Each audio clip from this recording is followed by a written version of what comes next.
I'm not a great one for conspiracy. I don't think the earth is flat. I don't think the moon landings were faked. I don't think the Queen killed Princess Diana, for instance. I don't think the coronavirus is something fake that doesn't really exist. And even if it does, I certainly don't think that it's something that was invented by the Illuminati to take away everybody in the world's freedom and make us all cattle. My point is, I'm not a great believer in conspiracy. I don't think there's massive plots behind everything. And so on and so forth. I only mention this so as you understand that for me to say what I'm about to say is not normal. I'm not naturally suspicious in that way. However, I do believe in circumstance. I do believe in sort of opportunism. And I think that's maybe where we are now in terms of our football, in terms of how we're regarded as fans, and in terms of the direction in which I think football might go. Now, the alarm bell started ringing almost immediately when I saw football being broadcast in empty stadiums. There's a couple of things that have been sacrosanct for quite some time.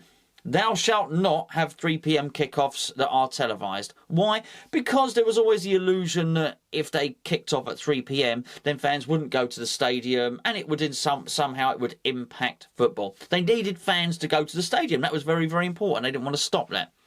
Why was it important for fans to go to the stadium? Well, that was almost the other thing that was maybe not sacrosanct, but something that was almost an unwritten law. That broadcasters will never be interested in a product where there are no live fans. No live fans, there's going to be no atmosphere. No atmosphere, it's going to be a lesser product, and the television companies won't be interested at all. I think both of those are gone. And I think what's happening is we're actually being eased into a situation where the fans just ain't important anymore. As I say, do I think this has been a contrived situation whereby some people are rubbing their hands together, some guy stroking a cat in a bunker saying, how can we get rid of these pesky nuisance football fans and just run our product? And it is a product, by the way, without them. And I think what's happened is a perfect storm has come about, and we're in that situation now. I couldn't help but feeling when I looked at, it was one of the final games of the season. The first game back at the London Stadium, I don't know if you remember it, David Sullivan was sat up in his seat in the director's box, and he couldn't quite work out how to put the mask on. He felt awkward. He had the look of an awkward man about him. I may have been Aston Villa, may have been the Aston Villa game, not entirely sure. But the camera panned up, and there he was. There was no mask. He was sat back in his chair. Oh, yes, indeed. There was no awkwardness about him. I recognised that look, and I saw it. Oh, there's a contented man. And so he should be. Because actually, when you look at it from David Sullivan's point of view, it's actually worked out rather well in terms of the fans not being there. If you remember when I had Tross on for Hammers United, there was massive momentum. 8,000 fans had turned up just before lockdown to protest outside that stadium. That was only going to get more and more. It was already on the rise. The numbers were only increasing. Now, you remember back to a couple of seasons ago at Burnley when the people were underneath the director's box. It was very, very awkward. I felt in recent years it's been pretty awkward for David Sullivan, David Gold to go to football. Not then. No, he was relaxed. There was a chilled out man. I mean, had a lovely, lovely afternoon. In many respects, we were already safe in the Premier League. And he didn't have to worry about fans. And for so long, at West Ham at least, and I am prepared to be convinced that maybe we have quite a skewed perspective at West Ham. But at West Ham, certainly since a couple of seasons before leaving Upton Park, I've certainly got the impression, I don't want to speak for you, you'll have your own ideas, I've certainly had the impression that we're an inconvenience. The West Ham fans, they'd rather we weren't there, basically. And something popped up today, when I say today, it's Friday, and it was something that was in claret and hue. And I'll pop if I can pop the article up there, but I'll just read through it. And there was a real phrase in there which really got me. And it said, football fans will finally begin returning to stadiums next month in trials after further easing of lockdown has been announced by the government yesterday. Capacity will be strictly capped, and fans will likely be urged not to chant or shout for fear of spreading the virus. Okay, right, well, again, I understand why that may happen, but underneath it goes on to say that there will be a new strict code of conduct for fans attending. You will have to sign up for this code of conduct, apparently. Now, that's rather convenient, I feel, because if there's one thing they don't want, it's those pesky fans up in the stadium shouting bored out. There's a code of conduct going on here. By you agreeing to wear certain things to the stadium, like masks and things like that, basically there's a very, very small step from that to them controlling what you're wearing anyway. Now, I'm not suggesting for a second that people go in to that stadium and start breathing over everybody. But I'm just saying it's very, very convenient. And then you look at Sky, and you look at BT, and you look at these television companies. What are they going to do now? They're looking at it very, very differently, because they're looking at the Premier League saying, hey, you've still got a product that we might be interested in. Well, the Premier League clubs like West Ham, are probably looking saying, hey, we've got a product that you might well be interested in. What's the downside for the clubs? Well, the downside for the clubs is that they're probably missing out in terms of, I don't know, 30, 40 million pound a year. If you add up the gate receipts, the corporate, all of that sort of stuff, all the revenue that's brought in by basically hosting a match at a stadium. Clearly that varies from club to club, depending on your capacity, depending on your club popularity. For obvious reasons, Manchester United will earn more on a match day than Burnley will earn on a match day, to give two examples. But what if that 40 million can be offset? Well, there is actually a model for this, and it was something that I thought when Gio was speaking to me on the cup of tea, which he said that the Scottish Premier League have an agreement. They have an agreement with a broadcaster where they broadcast, I don't know, 100 games. But obviously not every game is broadcast. Those games that aren't being broadcast, the clubs themselves are able to make a separate deal. So with West Ham, if West Ham have an agreement with Sky and BT, for instance, for next season, that they get to broadcast, I don't know, 18 games? Well, that still leaves 20 games. That's 20 games where West Ham can make different arrangements. Now, those arrangements might be with BT. They might be separately. They might even do their own Netflix-style subscription. My point is that maybe, just maybe, the money that they get from that will offset the money that's lost from the season tickets. If that's the case, where's the real drive to get fans in? And when I say get fans in, I mean a freedom of fan. I mean a fan that goes in and ain't necessarily telling you what you want to hear. Because the fact that it's going to be closely monitored, the fact that the club are going to choose who goes into the stadium, well, that's a little bit of a worry, because it's going to be, I know what I would do if people were going into if I owned a restaurant or something like that, and there was a group of people and some of them were heavily critical of me, possibly I wouldn't want to let them in my restaurant. It would be the ones that were more accommodating, the customers that were more pliable, let's say. They'd be the ones I'd be letting in. But let's look at what Sky might want to do, for instance. So maybe Sky might say, look, okay, we want to sign up. We want to sign another 3-year deal. These deals with the broadcasters tend to go in 3-year cycles. So when the next one's up for renewal, I initially thought when this was happening, well, hold on, clearly they're going to get less revenue off of the broadcasters. Again, I talk about opportunism. The broadcast might see this as an opportunity. They might turn around to the Premier League and the clubs individually and say, OK, look, we'll take the normal allocation of games that you'll normally give us, but we'll also compensate you for your loss of money from the ticket sales. But what we want from you is we want every single match that you do. We're going to stagger them, so no 2 matches will be on at the same time, which will blow the whole. We have seen very, very recently, in recent years, less and less 3 p.m. Saturday kickoffs, which is the traditional time for a game of football. I think we get to the point where there may be one. Just one in each schedule. And the television companies say, you do that and you let us do that and we'll give you more money. Oh, and by the way, we want interviews in the tunnel straight away after the game. Oh, and by the way, we've been watching the ice hockey, we've been watching the basketball, we've been watching the gridiron, the NHL, the NFL. We want cameras in the changing rooms as well. In fact, we want to camera up everything.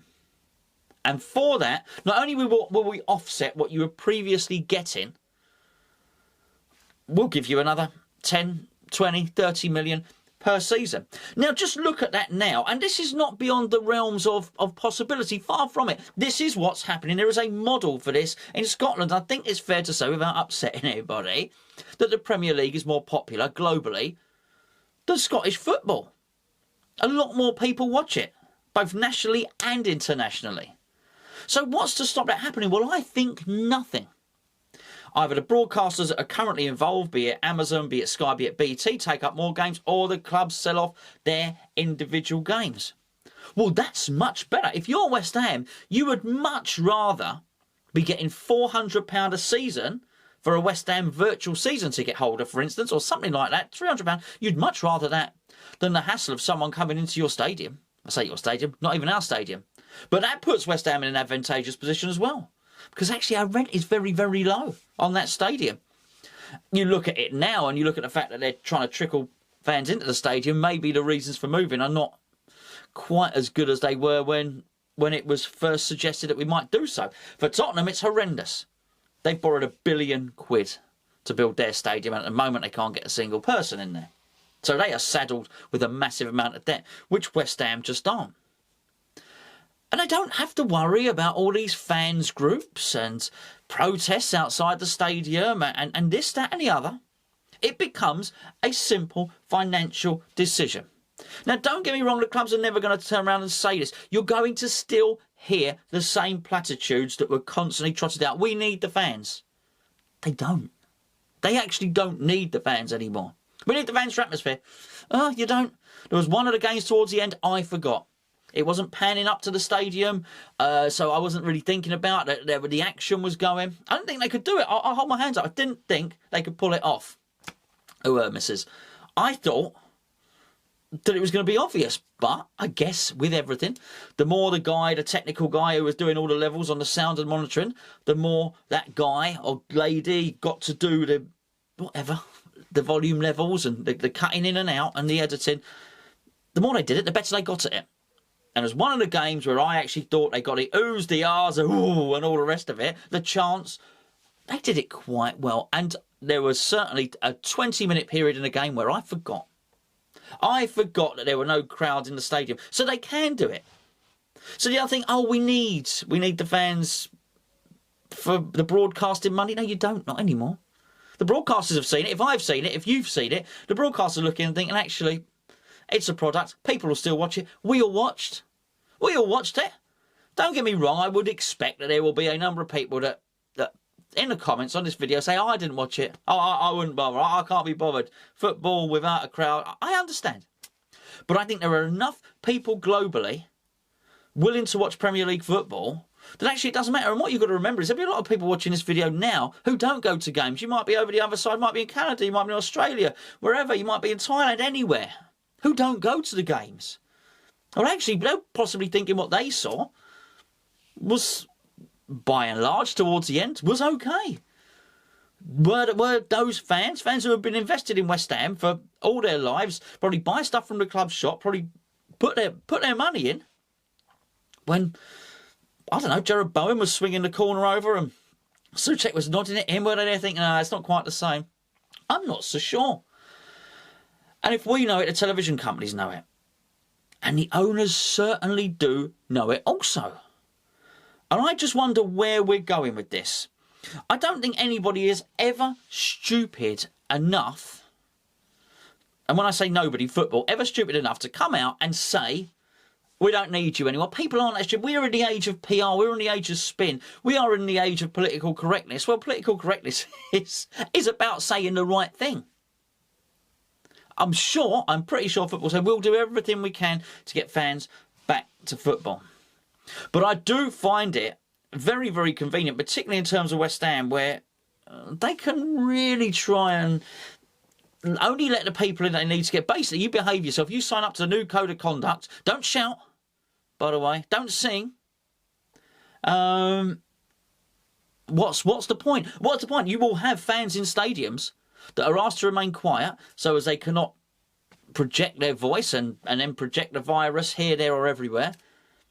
But don't worry, you don't need to say anything whilst you're in the stadium. We'll do that for you. We're going to funnel it in. It was only a season and a half ago, I remember it vividly, when people were mocking Liverpool. People were mocking Liverpool because there was a suggestion that somehow when they were singing You'll Never Walk Alone on European Nights, they were funneling the noise in. Oh, everybody laughed. It's artificial noise. Well, we've all got artificial noise now. I think the artificial noise may well be here to stay. If you think for a moment that the plan is to get fans into that stadium in whatever it might be, October. Look, things are changing. Different places are going into lockdown. Some are easing it. But let's say the first month September, there are no fans in there. But from October, fans go into the ground. Do you think from October they then said, okay, fine, fans are back now. That's brilliant. Switch the artificial sound off? No. That thing is still going on. I think it's here to stay. As I say, to go back to the start of the video, I don't mean to be overly conspiratorial with it. I don't think this has been a plan, but I think the football clubs, David Sullivan sat back, this is pretty damn good here. No fans, no one criticising me. No, 8,000 people outside demanding board out. No GSB out T-shirts in the crowd. I can completely control who comes in. Crikey, people used to be able to sneak flags in and different bits and bits. There's none of that happening anymore. None of that. You will have to go through several checks to get into that stadium. And you'll be completely controlled once you get in there. And don't get me wrong, if I just thought it was a certain bit that public safety was paramount, and when this was all over, everything will go back to normal, and there are your freedoms all back again, then I think I'd be okay. But when I read the new code of conduct, fans signing up to a code of conduct, I looked at it. And I do not advocate anybody behaving badly, by the way. Anybody that has seen the way that I've looked at Hammers United, and I praised them for the way they did the right thing, for the way they're trying to be inclusive of everybody, the way they've tried to do a decent thing, the way they've constantly asked for non-violent protests. I told you the story about the guy that let off the firework and the guy from Hammers United who went up to him and said, we don't want this. This is not part of what we're doing. So when I say a code of conduct, I'm not dismissing it because I don't think people should behave badly anyway. But I also do believe that most people behave, and I mean 99% of people do behave very, very well. Really well indeed. I think we're all grown-ups. I think we're all adults. Well, apart from when you take your kids, they're not adults. But, I think we are able to decide. But it also does seem like almost a gift from the gods to the club to think, hold on a second. We can cherry pick who comes in and we can sign them up to a code of conduct. And by the way, not only do we get to control the flags and the T-shirts and things we try to control anyway, we get to control what they say, what they sing, and what they basically, you keep your mouth shut, you keep quiet, and you watch the football. Your opinions, your songs, basically a football fan's opinions are through song. All those, don't worry about it. We'll do that for you. We'll filter that in for you. All you got to do is turn up on our terms when we say so. And we will lead you in and we will lead you out. And for the rest of you, for those of you that don't want to do that, then we'll just take your money by other means. We will make up that deficit. I don't know. Maybe I'm being overly suspicious. Sound a bit like Bob Lazar. You seen Bob Lazar, Area 51 and all that? Maybe I'm sounding a little bit like him here.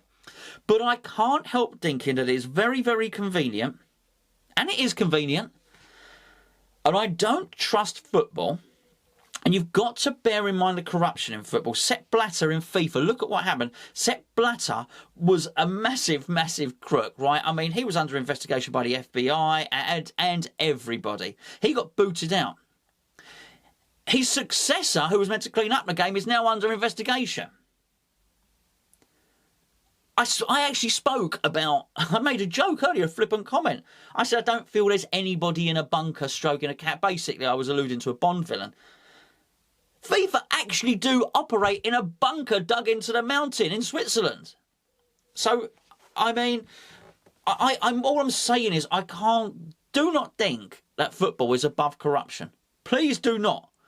And I'm not saying that this is corrupt, but I do wonder if there's a new TV deal in place, if they can get rid of the inconvenience, and fans are an inconvenience. Match day stuff is an inconvenience. It's a huge cost. Arsenal have just let go, I think it was 50, 60 members of match day staff. They pay Mesut Ozil £350,000 a week, but they get rid of the people on the lowest wage. Why? They probably don't need them anymore. Are Arsenal's and the Emirates full matchday operations going to go back up to where they were? I don't know. I really don't know where we're going with this. But I do think, even by the end of it, if what we do get is society, football, all back to its original freedoms, I do think that football will have changed by that point. And I don't think it will go back. Because I think by that point, we'll already have a new style of going to games, a new TV deal, and for many, many people, a totally whole new way of watching football.